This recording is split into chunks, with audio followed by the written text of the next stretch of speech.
Do you know the best strategy to pay off your debt?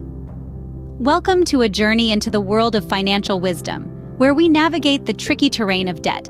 It's a fact of life for many, but with the right approach, it's a challenge we can overcome.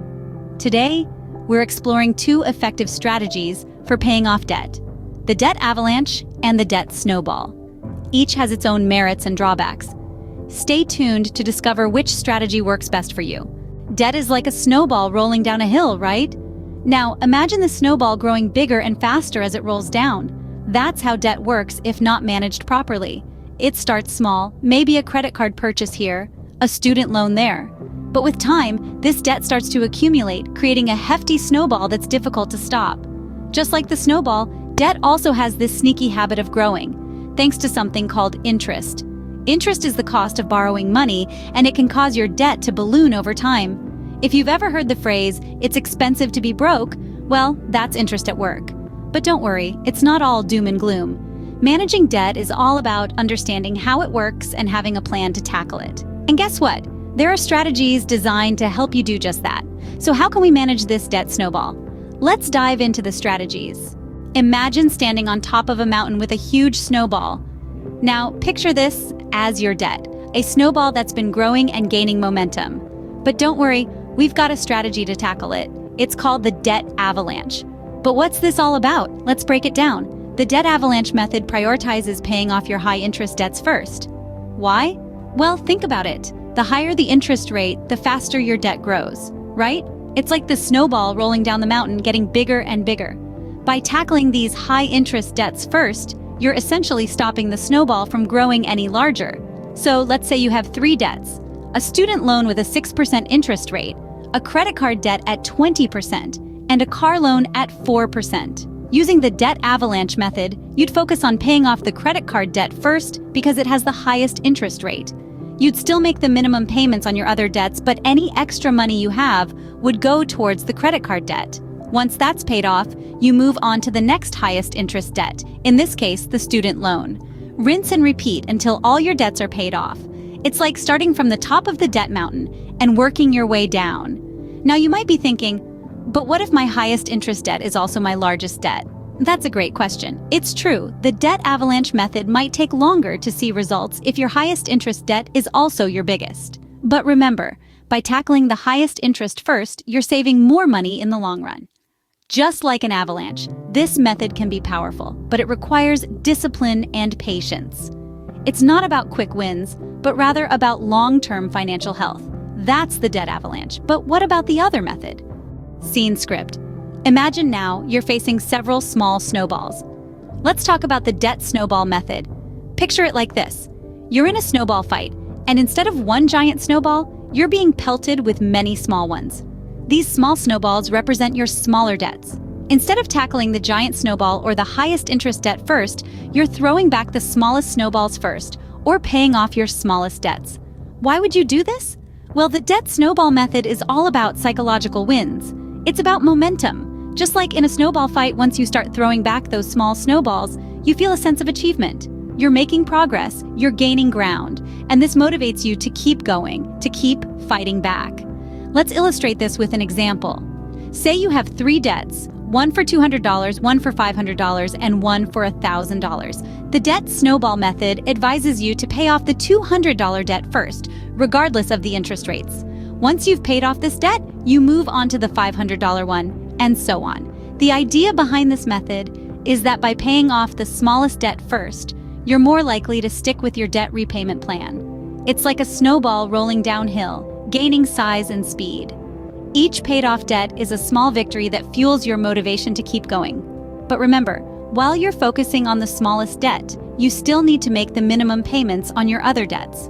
It's not about ignoring the larger debts, it's about focusing your extra money and energy on one debt at a time. This method may not save you as much in interest as the debt avalanche method, but for those who thrive on seeing quick results, the debt snowball method can provide a much-needed boost in morale. So that's the debt snowball, but which one is better? Now it's time for the fun part. Let's play a game. Imagine you're in a world filled with debts. Not too far from reality for some of us, right? Picture yourself at the base of 2 mountains. One is the debt avalanche, tall and daunting, with high interest rate debts at the peak. The other is the debt snowball, a collection of smaller hills, each representing a small debt you owe. Now, you're equipped with a shovel. You can choose to dig through either mountain. Let's see where each path leads you. First up, the debt avalanche. You've chosen to tackle the highest interest rate debts first. You start climbing, shovel in hand, determined to reach the peak. You're working hard, trying to dig through, and it's tough, yes, but remember, every shovelful of snow you move is reducing your total interest payments. As you reach the peak and start to descend, you realize the climb is getting easier. Why? Because you've tackled the most challenging part first. The rest of your debts, with their lower interest rates, feel like a walk in the park. And voila, you've reached the end, having saved a substantial amount in the long run. Let's rewind. Now, you're back at the base, but this time you choose the debt snowball. You start with the smallest debt, the easiest hill to climb. With each small debt you pay off, you feel a sense of accomplishment. You're making progress, and it's motivating. Each small win fuels your determination to tackle the next hill. It's a psychological boost, a morale victory. Yes, you might end up paying a bit more in total interest, but the sense of accomplishment and the momentum you gain is priceless. You've reached the end, having built a habit of paying off debts consistently. So you've seen the outcomes of both strategies.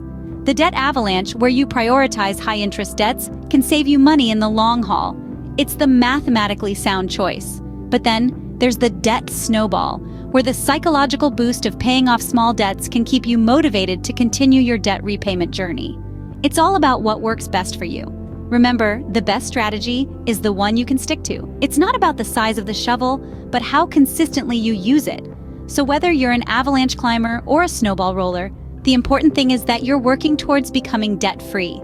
Interesting, isn't it? So, what did we learn today? Whether you choose the debt avalanche or the debt snowball method, both are effective ways to tackle your debts. The choice depends on what motivates you to keep going. After all, the ultimate goal is to reach the bottom of the mountain, debt-free. So, which strategy will you pick to tackle your debt? As we've discovered today, both the debt avalanche and debt snowball methods have their unique advantages. The debt avalanche method targets high-interest debts first, saving you potentially significant amounts in the long run.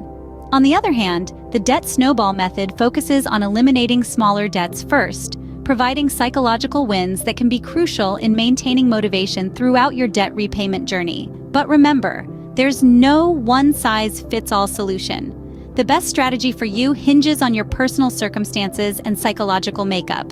If you're someone who gets a boost from quick wins, the debt snowball method might be your best bet. But if you're more focused on the long-term financial benefits, then the debt avalanche method could be the way to go. Ultimately, the key is to choose a strategy that you can stick to. Consistency is crucial when it comes to debt repayment. So, take a moment to reflect on your financial situation, your personality, and your goals. Weigh the pros and cons of each method and make a decision that aligns with your needs and aspirations.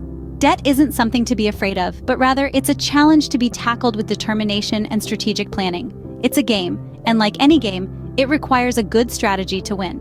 Remember, managing debt is like a game. Choose your strategy wisely and win. Thanks for watching.